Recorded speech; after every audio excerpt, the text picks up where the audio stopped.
Assalamualaikum warahmatullahi wabarakatuh. Selamat siang pemirsa, saya Cahya Amalia Adriati.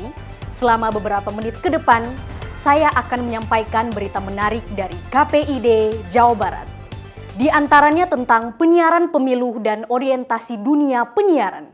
Dan inilah berita pertama.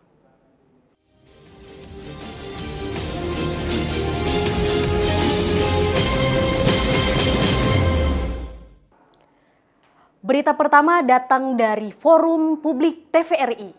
Ketua KPID Jawa Barat Adiana Slamet menyatakan pentingnya media penyiaran dalam mensukseskan pemilu 2024. Berikut berita selengkapnya.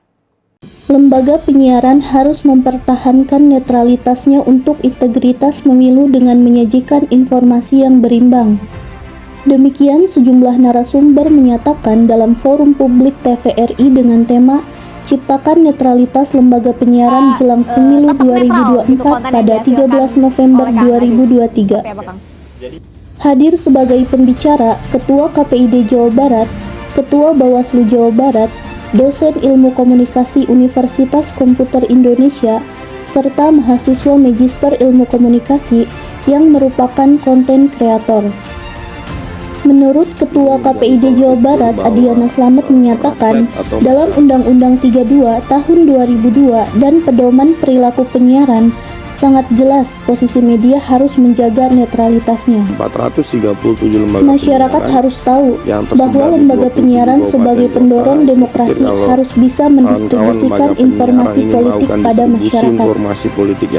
Karena itu, lembaga penyiaran tidak boleh memihak, harus profesional, harus memberikan ruang yang sama terhadap peserta pemilu. Adiana Slamet menjelaskan ada 3 hal yang diawasi oleh penyiaran, yaitu penyiaran pemilu, berita pemilu, kemudian iklan.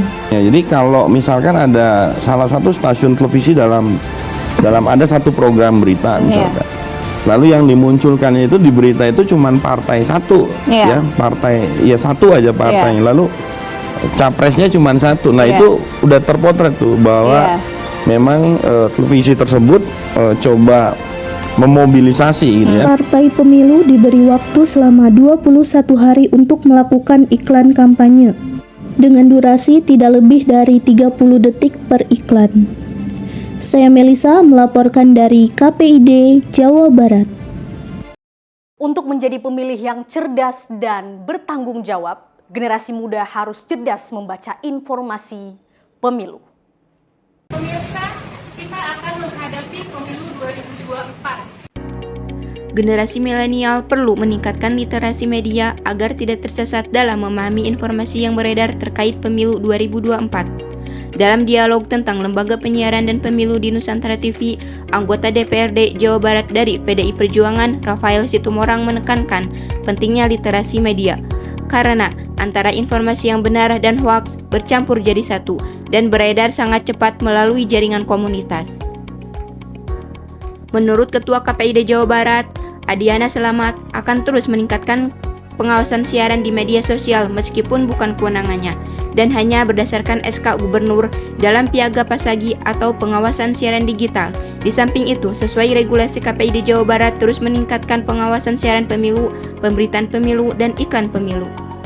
Sementara itu, Saiful Rahman Al-Banjari mengingatkan generasi milenial untuk tidak serta-merta mempercayai informasi yang beredar melalui media sosial. Diingatkan juga akan terjadinya peningkatan informasi hoaks 4 kali lipat dari biasanya, sehingga cerdas bermedia menjadi keharusan. Dari KPID Jawa Barat, Anissa Nurjana melaporkan.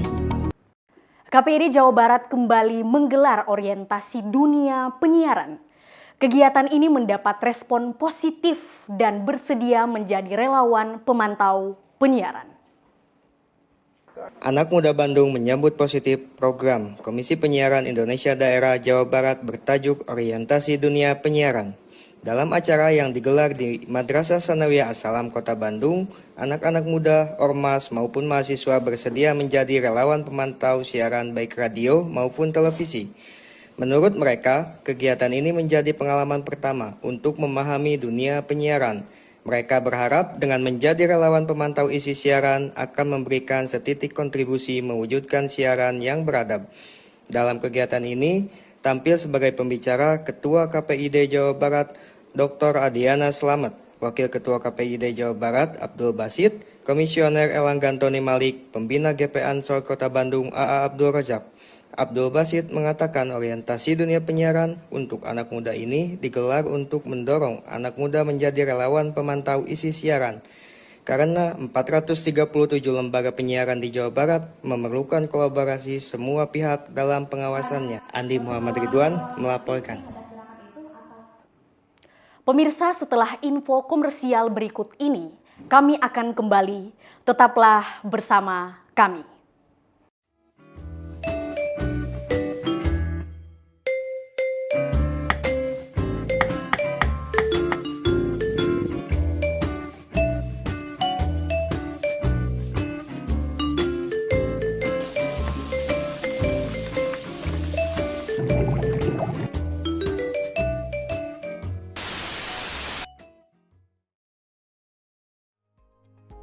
Hari gini masih pakai TV analog? Saatnya beralih ke TV digital. Jika TV Anda belum Smart TV, cukup siapkan set-top box dan sambungkan ke antena. Tekan tombol pada setting dan pilih auto scan. Jika pesawat televisi Anda sudah digital ready, cukup tekan menu pada remote setting, pilih saluran lalu auto scan. Dengan menggunakan saluran TV digital, Anda bisa menikmati program terbaik Batam TV dengan kualitas gambar serta suara lebih bersih dan jernih. Pemirsa, Anda masih bersama saya, Cahya Amalia, dalam KPID News. Dan berikut berita selanjutnya. Komisioner KPID Jawa Barat, Jalu Pradono menjadi narasumber talk show El Sinta Bandung pada Senin 6 November 2023 dengan topik penyiaran konflik antara Palestina dan Israel. Jalu Pradono menilai penyiaran tentang berita Palestina sangat penting agar publik mengetahui bahwa saat ini masih ada penjajahan, yakni Israel menjajah Palestina. Masih ada tragedi kemanusiaan yang perlu mendapatkan perhatian dunia. Jalu Pradono memberikan apresiasinya terhadap para jurnalis Palestina yang dengan sukarela berani mempertaruhkan nyawanya ketika meliput di jalur Gaza. Pada zaman penjajahan di Indonesia, kemerdekaan Indonesia tidak lepas dari penyiaran. Bahkan penyiaran sudah berperan aktif sebelum proklamasi disebarkan. Kemerdekaan kita bisa tahu tentang Hiroshima dan Nagasaki itu dibom, itu juga oleh penyiaran.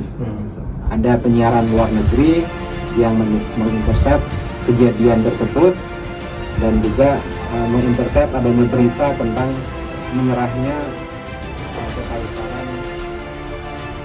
Solidaritas antara negara Palestina dan Indonesia harus selalu dikuatkan, karena Indonesia juga merupakan salah satu negara yang pernah merasakan penderitaan yang sama, yaitu dijajah.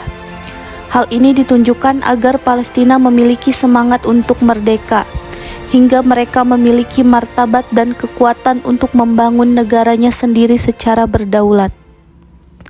Saya Melisa melaporkan dari KPID Jawa Barat.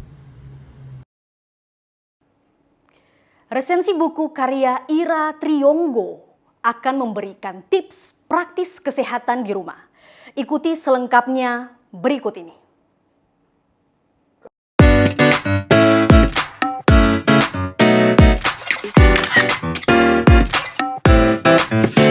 Halo teman-teman, perkenalkan saya Melisa dari Universitas Muhammadiyah Cirebon. Saya di sini akan meresensi sebuah buku yang berjudul Do It Yourself, Rumah Bersih dan Sehat. Di buku ini berisi panduan mengenai solusi sederhana untuk membuat urusan rumah tangga jadi lebih mudah dan beres. Dalam kehidupan semua orang, semua berawal dari rumah. Buku tentang kesehatan sehari-hari di rumah ini akan mengupas secara singkat dan padat, namun sangat informatif dan bermanfaat. Dalam buku ini akan membahas tentang prinsip dasar kesehatan sehari-hari di rumah, seperti bagaimana agar rumah mendapatkan sirkulasi udara yang baik, pencahayaan yang baik, pengendalian kuman, cara-cara menghindari kecelakaan di rumah, dan masih banyak lagi. Selain itu, buku ini akan mengupas tuntas mengenai peletakan-peletakan peralatan di ruangan, seperti di ruang tamu, kamar tidur, kamar mandi, halaman rumah, dan masih banyak lagi. Saya sangat merekomendasikan buku ini untuk kamu baca, karena dari buku ini kamu akan menemukan banyak tips praktis tentang bahaya-bahaya tersembunyi di dalam rumah yang bisa mengancam kesehatanmu. Kamu akan menemukan cara merawat rumah yang efektif dan cara menjaga kesehatan sehari-hari di rumah. Karena bagiku, rumahku adalah hidupku. Jadikan buku ini sebagai pedoman untuk menciptakan lingkungan yang aman dan nyaman untuk dirimu dan keluargamu. Semoga bermanfaat ya.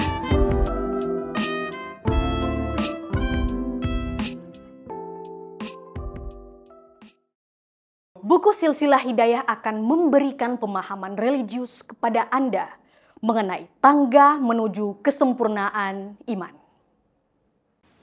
Assalamualaikum warahmatullahi wabarakatuh.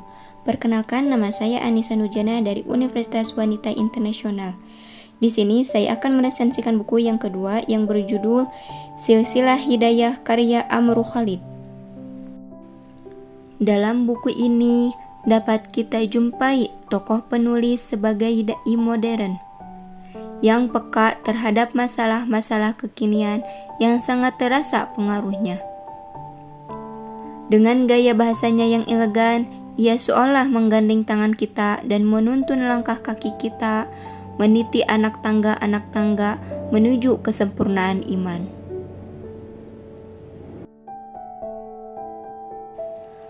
Dalam isi buku, penulis menjelaskan makna dari takwa. Takwa yang artinya Allah lah yang pantas menjadi tempat bertakwa dan dialah yang pantas dijadikan tujuan manusia dalam beramal untuk mendapatkan ridhonya dan menghindari murkanya, serta pasrah kepada Allah, cinta kepada Allah, dan ridho pada takdir Allah Subhanahu wa Ta'ala. Lebih dari itu, uraian-uraiannya tentang hal-hal khusus berkaitan dengan perilaku-perilaku jiwa, seperti kesabaran, ketawakalan, kepasrahan, dan kecintaan kepada Allah Subhanahu wa Ta'ala. Dalam buku ini juga mudah dipahami oleh kaum awam sekalipun. Selain itu, penulis juga bisa membawa suasana dalam buku ini ke arah yang tak hanya menyejukkan dan menyegarkan jiwa, tapi juga menenteramkan hati dan mencerdaskan pikiran. Semoga dengan membaca buku ini, iman kita menjadi meningkat dan menjadi pribadi yang lebih baik lagi. Demikian berita KPID News 22. Jangan lupa like, comment, and subscribe channel YouTube KPID Jawa Barat. Saya Cahya Amalia Adriati, pamit undur diri dan sampai jumpa.